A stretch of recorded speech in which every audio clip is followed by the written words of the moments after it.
Beckett Sennecke, Habs prospect video number 2.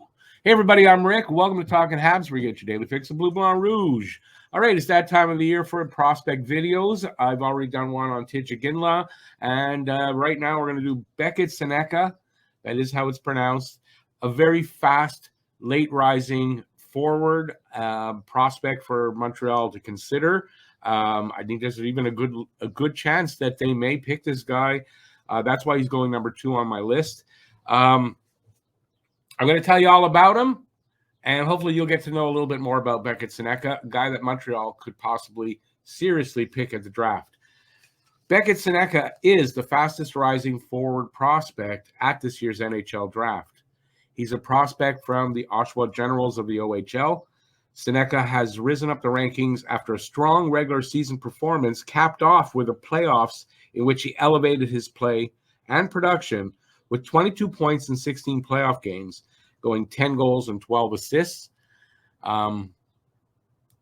Depending on whose rankings you've seen, Sennecke is ranked from mid-round to top 10, And like I said, I've seen him as high as 2, but I think he's falling in most lists right at number 5.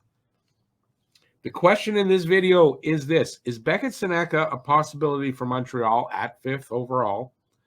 Could Montreal pick him over Demidov or Lindstrom if they're still on the board at number 5? And it's a good chance one of them, if not both, will be. Could they pick him over Tijagila, who right now is my pick for Montreal? And have I changed my mind from Iginla to Sennecke? I'll do my best in this video to answer those questions through highlights, scouting reports, and what insiders are saying on social media. If you consider Macklin Celebrini in a tier by himself and Ivan Demidov just below that, there's a group of forwards, 4 of them in fact, that I consider in a tier just under them. They are Caden Lindstrom, a 6'3", speedy, physical, talented center with big upside. Berkeley Catton, a dynamic, high-scoring, 5'11" center also with big upside.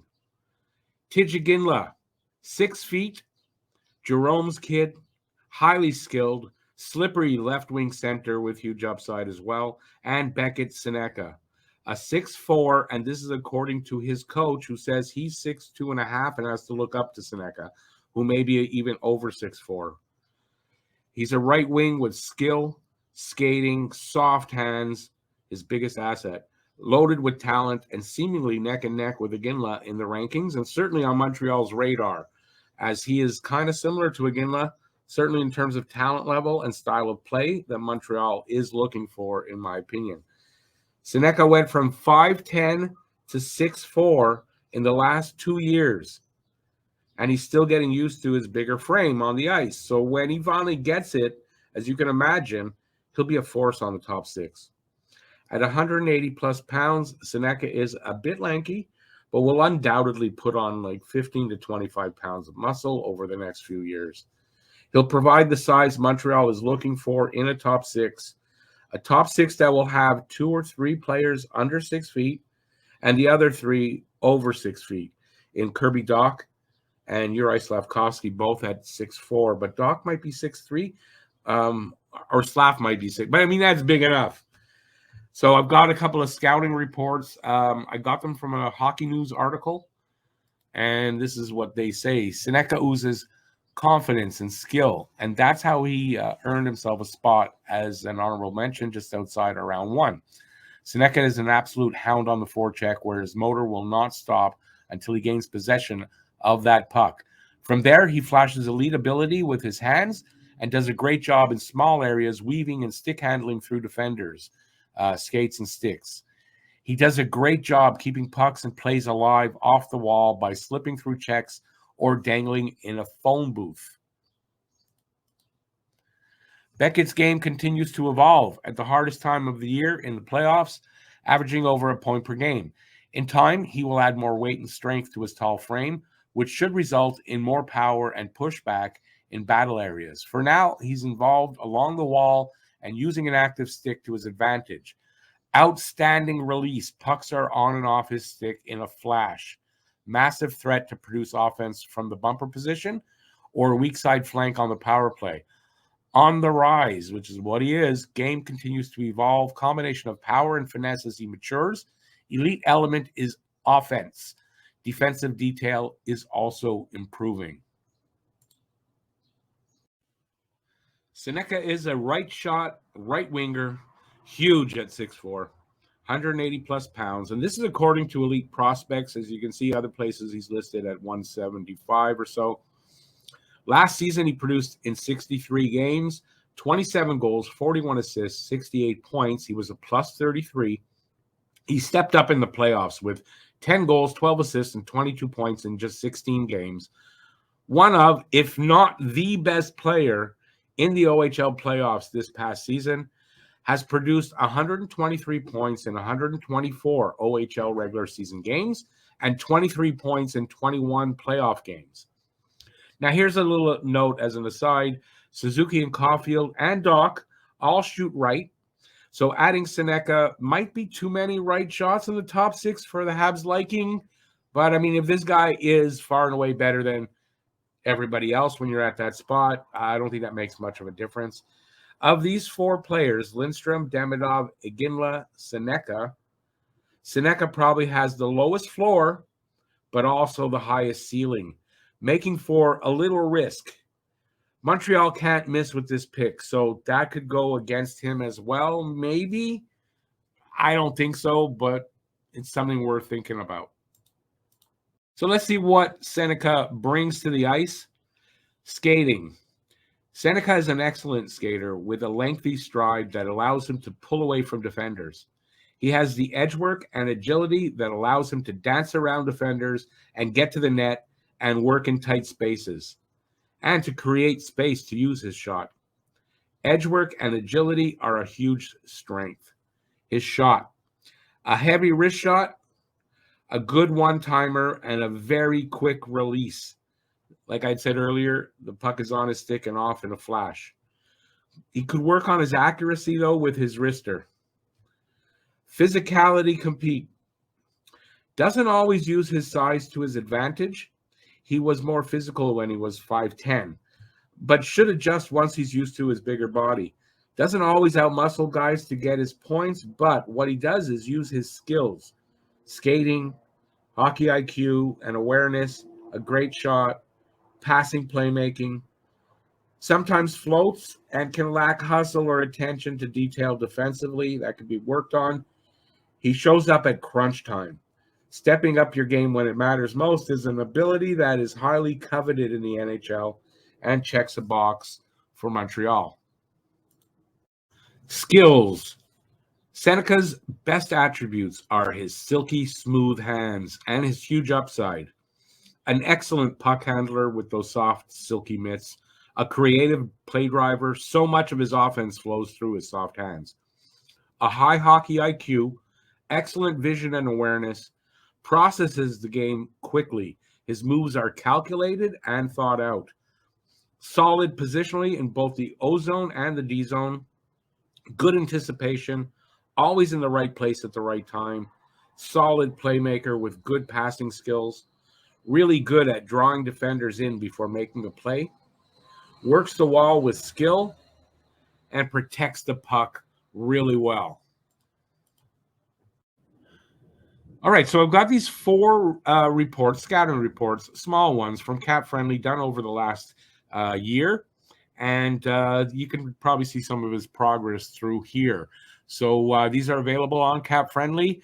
First report was done January 17th. It says, one of the top prospects for the 2024 NHL draft, tall, rangy, crafty, thinks the game offensively, has the skill to beat opponents off the rush one-on-one and off the wall in the offensive zone.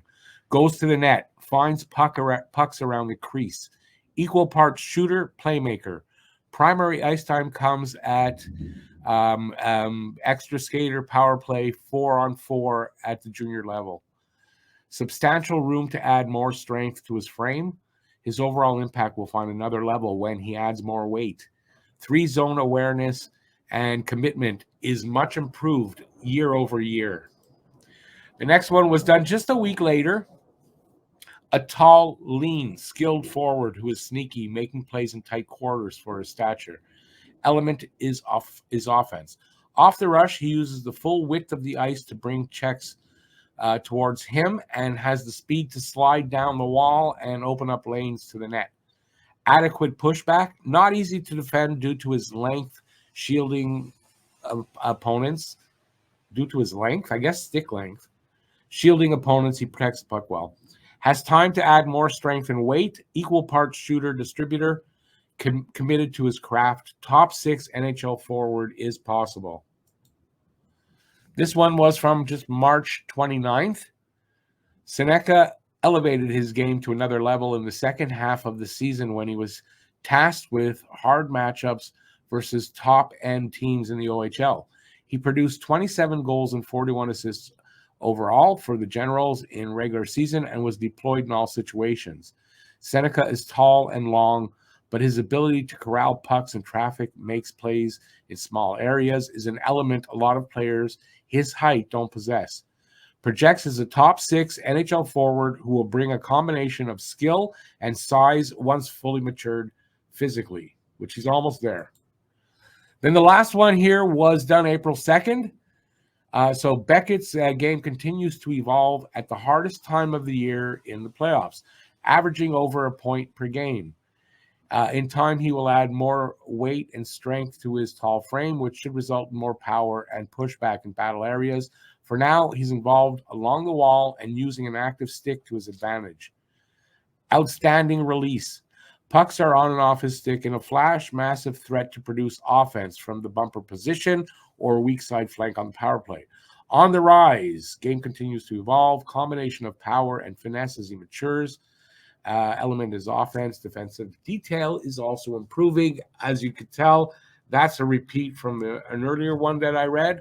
But as you can see, his improvement through the season. Second half of the season, he just made a push, and in the playoffs just stepped up, and he just seems like a guy that has a lot of upside. He seems like the type of player Montreal is looking for, can provide offense, has the size, has the physicality, has the skills. So Beckett Sennecke, a good possibility here. All right, so in conclusion, now the big question for me now is, has Sennecke moved ahead of Iginla for the pick? And I'll answer that in the last question. Question number 1 was, is Beckett Sennecke a possibility for Montreal at 5th overall? I think Sennecke is absolutely a possibility for Montreal, and it could be, if he's still there, I think definitely he could go higher. Question number 2 was, could Montreal pick him over Demidov or Lindstrom if they're still on the board at number 5? And I think yes. I think now that Sennecke could go anywhere from 2 to 12, I think that, I think he's high on Montreal's list. I'm just going to say that. I think he's high on Montreal's list, and I definitely think that they could pick him. I'm kind of starting to lean towards that even. Question number 3. Could they pick him over Iginla, who right now is my favorite for that pick? It seems Sennecke and Iginla are neck and neck, but I kind of think Sennecke may have moved ahead of Iginla in the rankings at this point. And yes, I think they could pick him over Iginla. Have I changed my mind from Iginla to Sennecke? So I kind of answered it in question 3. I may have, yeah. I'll say this. If Habs pick either guy, Iginla or Sennecke, I'm going to be really, really happy.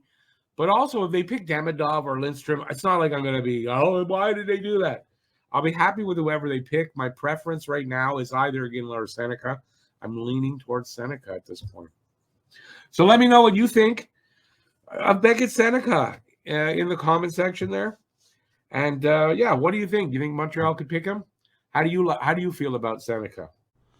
Thanks for watching. If you like this, give a thumbs up, leave a comment, and please share this video.